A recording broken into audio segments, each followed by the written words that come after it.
Welcome to this explainer. Look, today we're not diving into some hyped-up marketing trick designed to just magically double your sales. Instead, we're going to do a continuous, highly practical audit of your actual operations. We really need to examine the hard mechanical truth of what happens when you decide to attach a bold guarantee to your current delivery system. Because before you go out there and promise the world to your buyers, we've got to look at what's already breaking behind the scenes. So here's the thing. A lot of founders hear about a negative price guarantee and they immediately buy into this super dangerous fantasy. They think, oh, I'll just add a negative price guarantee, I'll get all this attention, I'll get instant trust, and boom, sales. But I've got to state this core premise right out of the gate. Negative price does not fix chaos. Just pause for a second and let that sink in. Negative price does not fix chaos, it exposes it.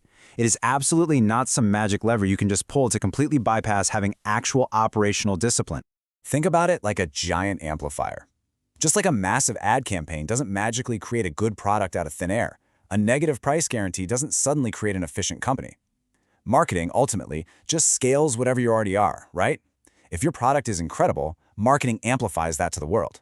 But if your product is terrible, well, marketing just lets a whole lot more people know it's terrible a whole lot faster.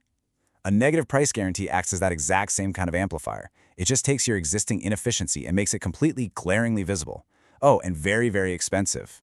When we actually compare these two scenarios side by side, we get completely opposite outcomes from the exact same seller-side consequence. Now, if you're a strong business with rock-solid delivery, a guarantee like this is amazing. It accelerates trust, it filters for the perfect buyers, and it creates this incredible contrast in the market. But for a chaotic business, man, it literally turns that exact same promise into a giant invoice. It accelerates customer complaints, it spikes your claims, and it triggers a much faster failure cycle, which, as you can imagine, puts immense pressure on both your cash flow and your reputation. So the absolute crucial takeaway here is this. Same tool, different outcome. The difference is not the guarantee, it is the company. The real question you have to ask yourself isn't whether your bold headline sounds cool in an ad. The actual question is what that headline is going to amplify inside your day-to-day operations. We really need a massive shift in how we look at dysfunction inside our businesses. Chaos is not a vibe. It is mechanics. It's not just feeling super busy or complaining about having too many meetings or some vague personality quirk of your team. No, chaos shows up in highly observable physical ways right inside your workflow. The mechanical cracks where all that chaos actually hides, they are everywhere once you genuinely start looking for them. Maybe your promise changes depending on which sales rep is talking. Or maybe the quality of your delivery depends entirely on which team member handles the account that day. You might have super inconsistent response times or entirely missing checklists, which leaves basically everybody wondering what done actually looks like. Or maybe your training is just weak, meaning the exact same mistake keeps popping up over and over again because there's zero feedback loop. Now, in a normal business, you can usually hide these mechanical failures. You just brush them off, right? You say, oh, those were just bad leads, or they were too price sensitive, or you just blame it on market conditions. Normal businesses hide all this chaos in quiet customer exits. We call this silent churn. Your customer gets disappointed, but, they don't always raise a huge fuss or complain. They just quietly leave, they don't buy again, and they definitely don't refer anyone to you. But a serious guarantee, it completely strips away that hiding place. It takes every single one of those hidden little weaknesses and turns it into a loud claim, a hard financial penalty, and a glaring, undeniable operating warning. This is incredibly important to grasp. Negative price turns silent churn into loud data. And it's vital to realize that the consequence itself didn't create the problem. The problem was already right there. Your customer was already disappointed by that sloppy handoff or that fuzzy project scope. The guarantee just removes your ability to play make-believe and pretend that the problem is harmless. We also really have to draw a very sharp line between getting attention and actually earning trust. Sure, a bold marketing headline or some dramatic guarantee can absolutely create curiosity. It gets attention. A buyer might stop scrolling and look a bit closer. But attention is not delivery. Only reliable operations and flawless execution can create actual trust. If you just slap a bold consequence on top of weak delivery, you aren't building trust at all. You're actually just engineering a much faster cycle of disappointment, because now you've got way higher expectations colliding with slow execution, which just equals massive buyer regret. Let's actually ground this with a quick reality check across a few different industries, just to show you what I mean. Think about a restaurant. If the kitchen is totally inconsistent, a bold guarantee just creates really, really expensive nights for the owner. If a SaaS company has a super confusing onboarding process, a guarantee won't fix retention. It literally just spikes their support tickets and increases their churn cost. If an agency has vague project scoping, it just guarantees endless, painful revisions and massive disputes over value. Or an e-commerce brand. If their fulfillment is sloppy, a guarantee simply amplifies all their returns and shipping errors. A guarantee simply cannot repair the broken process it's attached to. And that brings us to the only sane order of operations here. Do not advertise accountability before you have built it. Seriously, you have to earn the right to offer a consequence. And how do you do that?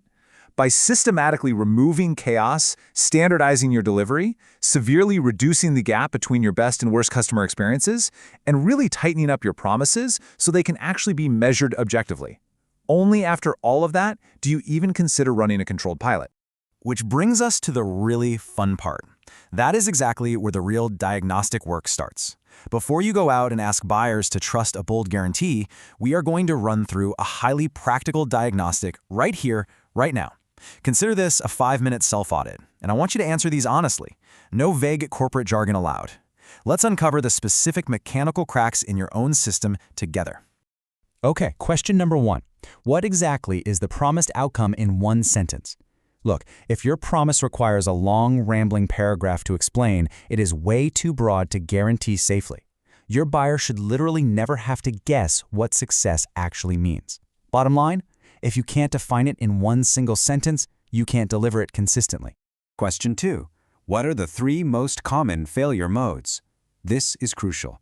Every single business on earth has recurring, predictable reasons why their customers get disappointed. You have to be able to name them before the customer has to name them for you. If you don't know exactly how and why your delivery usually breaks down, you are flying totally blind to your own internal chaos. Moving on to question 3, where is the main delivery bottleneck? Now, I'm not asking about every tiny little inconvenience here. We're looking for that single glaring point in your workflow that constantly creates waiting, rework, confusion, or some downstream failure. Because if you don't actually know where the bottleneck is, you absolutely cannot control the speed or the reliability of your delivery. Number 4. What gets checked before delivery is called done. This is a big one. Without a consistent, rigorous final quality control check, your definition of done is relying entirely on someone's memory, their current mood, how fast they're trying to work, or just sheer luck.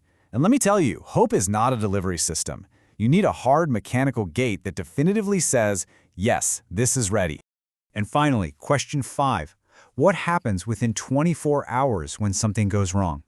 Listen, your response protocol after a failure is an actual fundamental part of your offer. If you don't have a standardized process for this, a single tiny delivery error can quickly spiral into days of uncertainty, toxic internal blame, and massive reputational damage. A negative price standard essentially operates as a built truth machine. It's not out to test your courage as a founder, it tests your actual operational reality. If your answers to those 5 questions we just went through are fuzzy or vague, take that as a massive operating warning, because this consequence will definitely punish you. But if your answers are crystal clear, it doesn't mean you automatically launch it tomorrow. It just means your business actually has a solid foundation that is worth testing. Now, if you want some public proof of this standard in action, you really need to look at NegBook. It's the first book in the world with a negative price. It perfectly proves that a serious seller really must be ready to clearly define value and, more importantly, accept a real consequence when that value is missing. You can go see this entire framework functioning out there in the real world at www.negbook.com. Ultimately, this whole concept is about operating discipline, not cheap marketing tricks. So, here is my final challenge to you. Run this diagnostic on your own delivery. It's going to help you identify exactly where the chaos is hiding, where your delivery is getting inconsistent, and exactly what must be repaired before a controlled pilot actually becomes credible. Run the chaos test, then apply for the -1 diagnostic. The link is in the description. NegativeBook.com/negative price standard. Are you brave enough to find out where your dysfunction is hiding? Because remember, negative price does not fix chaos, it exposes it.